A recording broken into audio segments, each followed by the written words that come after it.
आपके शरीर के अंदर एक ऐसी फैक्ट्री है जो हर सेकंड आपकी लाइफ बचा रही है, खून को बहने से रोक रही है, इन्फेक्शन से लड़ रही है और आपको जिंदा रख रही है। लेकिन फिर भी आप उसे इग्नोर करते हो। और इस पावरफुल फैक्ट्री का नाम है लिवर। अब बात यह है कि लिवर सिर्फ डाइजेशन नहीं करता, बल्कि ये 500 प्लस तरह के प्रोटीन्स बनाता है। और यही प्रोटीन्स तय करते हैं कि आप हेल्दी रहेंगे या बीमार पड़ेंगे। तो अब सबसे बड़ा सवाल उठता है, ये प्रोटीन बनते कैसे हैं? दरअसल इस प्रोसेस को कहते हैं प्रोटीन सिंथेसिस। मतलब सबसे पहले लिवर के सेल के अंदर मौजूद डीएनए एक इंस्ट्रक्शन बुक की तरह काम करता है। और जैसे ही बॉडी को किसी प्रोटीन की जरूरत होती है, वैसे ही डीएनए अपनी एक कॉपी बनाता है, जिसे एमआरएनए कहते हैं। फिर यही एमआरएनए आगे बढ़कर राइबोसोम तक पहुंचता है और वहीं से असली काम शुरू होता है। यानी राइबोसोम छोटे छोटे अमीनो एसिड्स को एक एक करके जोड़ना शुरू करता है, ठीक वैसे जैसे लेगो ब्लॉक्स जुड़ते हैं।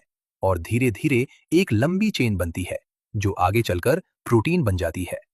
लेकिन कहानी अभी खत्म नहीं होती, क्योंकि ये सिर्फ रॉ प्रोटीन होता है। इसके बाद ये प्रोटीन लिवर के अंदर ही ईआर और गोल्जी नाम के स्ट्रक्चर्स में जाता है, जहां इसे सही शेप दी जाती है और फाइनली इसे ब्लड में रिलीज कर दिया जाता है। अब यहां से असली मैजिक शुरू होता है, क्योंकि ये प्रोटीन्स बॉडी में अलग अलग काम करते हैं। सबसे पहले आता है एल्ब्यूमिन, जो ब्लड में पानी का बैलेंस बनाए रखता है और साथ ही हॉर्मोन्स और न्यूट्रिएंट्स को कैरी करता है। इसके बाद आते हैं क्लॉटिंग प्रोटीन्स, जैसे फाइब्रिनोजेन और प्रोथ्रोम्बिन, जो चोट लगने पर खून को जमा कर ब्लीडिंग को रोकते हैं। फिर आते हैं ट्रांसपोर्ट प्रोटीन्स, जैसे ट्रांसफेरिन और सेरुलोप्लाज्मिन, जो आयरन और कॉपर जैसे जरूरी मिनरल्स को बॉडी के अलग अलग हिस्सों तक पहुंचाते हैं। अब बात करते हैं इम्यूनिटी प्रोटीन्स की, जैसे सी रिएक्टिव प्रोटीन और कॉम्प्लीमेंट प्रोटीन्स, जो इन्फेक्शन होने पर तुरंत एक्टिव होकर बॉडी की डिफेंस सिस्टम को चालू कर देते हैं। और आखिर में आते हैं लाइपोप्रोटीन्स, यानी एचडीएल और एलडीएल, जो फैट्स और कोलेस्ट्रॉल को ब्लड में ट्रांसपोर्ट करते हैं। तो अगर आप ध्यान से देखें तो समझ में आएगा कि आपकी बॉडी का हर सिस्टम कहीं ना कहीं लिवर के बनाए प्रोटीन्स पर डिपेंड करता है। अब जरा सोचिए, अगर लिवर सही से काम करना बंद कर दे तो क्या होगा?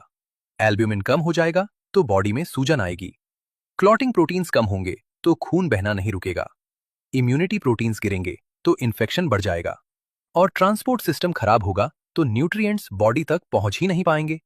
यानी धीरे धीरे पूरा शरीर ब्रेकडाउन होने लगेगा। और यही कारण है कि लिवर डिजीज इतनी डेंजरस मानी जाती है।